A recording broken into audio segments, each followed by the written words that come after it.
I'm going to show you the best 360 cameras you can get at every price range. No matter your budget, I will help you find the best pick for your needs. Let's go. First, we're going to take a look at the best options in the under $300 range. Insta360 ONE X. This is the Insta360 ONE X, an older camera originally released back in 2018. Honestly, for its age and the price you can find it at now, it's still a surprisingly capable little 360 shooter, especially if you're just getting started. The stabilization is genuinely impressive. Insta360 calls it FlowState, and it makes handheld shots look super smooth, almost like using a gimbal. Editing the footage is also pretty straightforward using their app, and you get that cool invisible selfie stick effect, which still looks awesome. You shouldn't buy this if you need something rugged or waterproof, as it's not built for heavy action and isn't water sealed at all. Also, the battery life isn't great, and low light video won't compare to newer models, so keep that in mind if you shoot it lot at night. It's perfect for someone on a tight budget who wants to experiment with 360 video for travel or casual cycling clips. Insta360 X3. This is the Insta360 X3, and wow, it feels like a big step up, especially in usability.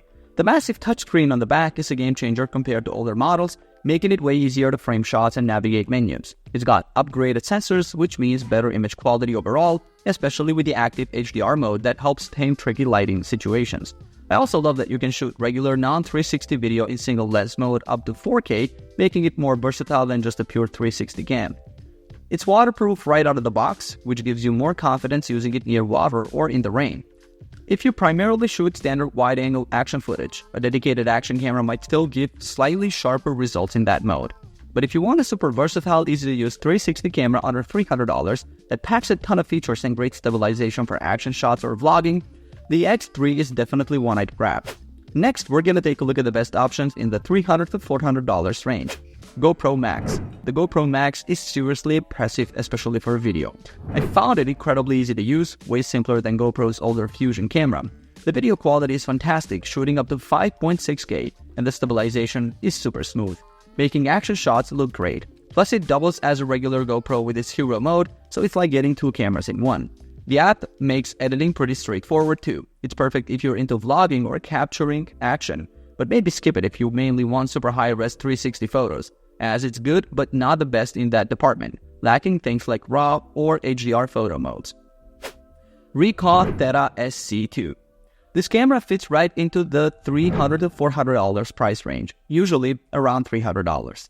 The Ricoh Theta SC2 is super straightforward and probably the easiest 360 camera to just pick up and use, making it great for beginners or casual shooting. It takes decent 14-megapixel 360 photos, and I like the preset modes like Face or Night View that adjust settings automatically for you.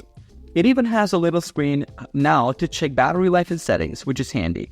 While it can shoot 4K video, it's limited to 3-minute clips, and honestly photos are more its strong suit.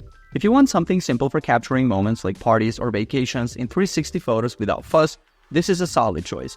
However, if you need pro-level features like RAW photos or top-tier video quality, you might want to look at higher-end options. Next, we're going to take a look at the best options in the $400 to $500 range. Insta360 X4. This is the Insta360 X4, and honestly, if you're serious about 360 video right now, this feels like the one to beat in this price range, sitting closer to the $500 mark. The jump to 8K resolution is a big deal. It means even when I reframe my shots later, the video stays impressively sharp, almost like footage from my regular camera. It also doubles as a decent 4K wide-angle action cam using just one lens, which is super handy. I found the stabilization is rock solid even on bumpy rides, and the invisible selfie stick effect still wows people. Battery life is better than older models, and it finally comes with lens guards, which is a relief. If you want the best 360 quality currently available for consumers and love having the flexibility to reframe without losing detail, this is probably for you. If you mostly shoot standard wide-angle video or are on a tighter budget, maybe look elsewhere. Insta360 ONE X2. This is the Insta360 ONE X2, the predecessor to the X4, and it's still a fantastic option, especially if you're looking closer to the $400 end of the budget. It shoots smooth 5.7K 360 video, which gives you plenty of room to reframe your shots later using their super user-friendly app. I really appreciate that it's waterproof right out of the box without needing a case, and the touchscreen makes it way easier to use than the original ONE X.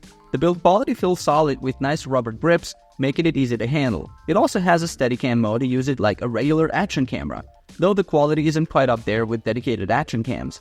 For someone wanting a versatile, fun, and relatively easy to use 360 camera with great stabilization and tons of creative effects in the app, this is a solid choice. If you absolutely need the highest 8K resolution or the best possible single lens video quality, you might want to stretch your budget for the X4.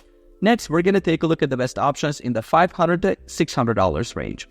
QooCam 3 Ultra. This camera really impressed me with its 8K video quality. The footage is just incredibly sharp and detailed. Seriously, some of the best I've seen from a 360 cam. It's got great image stabilization too, which makes it solid for capturing action shots without everything getting shaky. I found it pretty easy to use overall, and having built-in storage plus a card slot is a nice touch. However, you definitely feel its weight on the selfie stick. It's noticeably heavier than some others. The app and computer software are okay, but honestly they lag behind what competitors like the Insta360 offer. I'd say grab this if top-notch image quality is your absolute priority and you don't mind a slightly clunkier app experience or the extra weight. If you're a beginner or want the slickest software experience, maybe look elsewhere. Ricoh Theta X. This camera stands out immediately because of its big touchscreen, which makes it super convenient to change settings or check your shots right on the camera without needing your phone. It takes massive 16-megapixel photos, which look really sharp and are fantastic if you're shooting things like virtual tours or need lots of detail. Having a removable battery and a memory card slot are also big wins for practicality. On the downside, the battery life isn't great, especially with shooting video, and I was often worried about it running out. It also can't shoot RAW photos, which is a bummer for editing flexibility, and the video features feel a bit limited compared to the photo side. I think this is a great pick for real estate pros or anyone needing high-quality 360 photos easily and quickly. But if you're focused on video or need features like RAW capture or long battery life, you might want to pass. Finally, we're gonna take a look at the best options in the $600 plus range. Alright, Insta360 ONE RS 1-inch 360. This camera is all about image quality thanks to those big dual 1-inch sensors it packs, developed with Leica. What I really noticed is the dynamic range. It handles bright skies way better than many other 360 cams I've tried, keeping highlights from blowing out. The stabilization is fantastic as expected from Insta360, and their editing software both on phone and desktop is genuinely fun and easy to use, even if you're new to 360 editing. However, it's pretty pricey, and honestly, I didn't see a massive leap in low light performance despite the big sensors. Plus, it's only IPX3 water resistant, meaning just light rain or splashes. So I wouldn't take this one swimming or mount it for super rough action sports.